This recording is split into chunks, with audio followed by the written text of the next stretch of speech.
नमस्कार। अंतरा दी डोगरी पाठशाला च तुंदा सारें दा मता स्वागत है। दोस्तों, अज गल करगे जम्मू दी किलें दी वास्तु कला ते उंदे बनने दी टैक्नीक उप्पर। दुर्ग निर्माण दे दो प्रमुख प्रयोजन होंदे हे। इक ते आसे पासे दे इलाकें उप्पर नज़र रखना, दूआ रियासत दे राजवंश ते शासकें की सुरक्षा मुहैया कराना। किले दे अंदर ते बाहर सेना दे शिविर होंदे हे।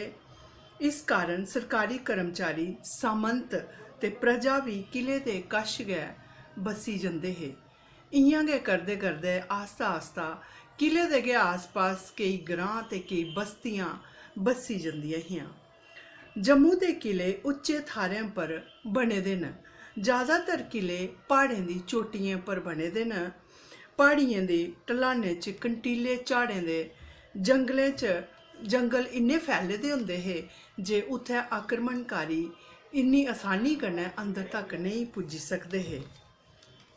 आखदे न जे जम्मू दी हर प्हाड़ी उप्पर कोई ना कोई किला बने दा हा या फिर कोई बुर्ज जिंदी गिनतरी सैकड़ें दी संख्या बिच है।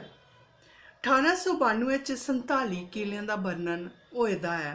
ठाकर कान सिंह पिलोरिया होरें जम्मू कश्मीर च 70 किलें दा उल्लेख कीते दा। इंदे चा किश किले खंडहर बनी चुके दे न।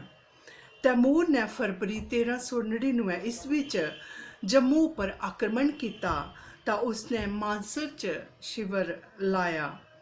बबौर थलोरा प्हाड़ी किले गी जित्तने दा वर्णन उन्हें अपनी आत्मकथा बिच कीते दा है।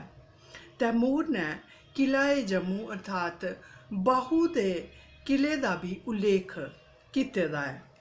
इस्सै चाल्ली 1594-95 ईस्वी च मुगल सेना द्वारा जसरोटा किले दे मुख द्वार दा सविस्तार वर्णन किया गेदा है, जेदा के वर्णन अकबरनामा बिच मिलदा है।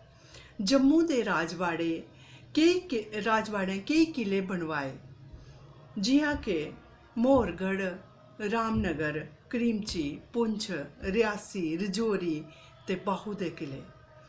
बाहू दा किला भी बड़ा पुराना है, ब इसदा जीर्णोद्वार महाराजा गुलाब सिंह होरें दे टाइम दा है। एह् उ'नें गै कराए दा हा। रजौरी दा किला भी प्हाड़ी उप्पर बने दा, इसदे अंदर भी महल है।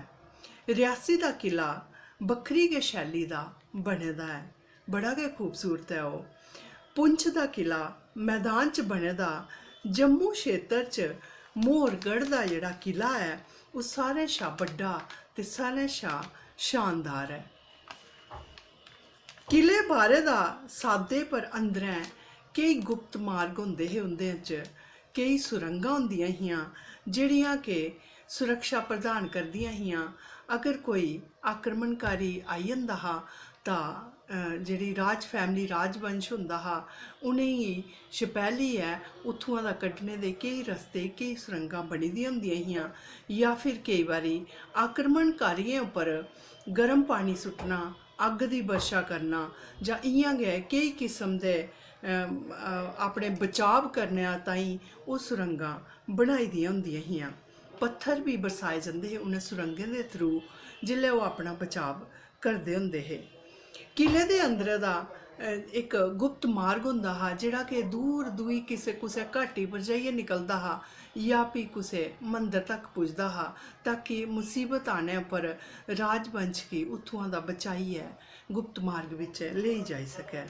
इस्सै चाल्ली जम्मू दे किले मोर्चाबंदी दे कन्नै कन्नै शिल्प कला ते नकाशी दे विशेष उदाहरण सिद्ध होए।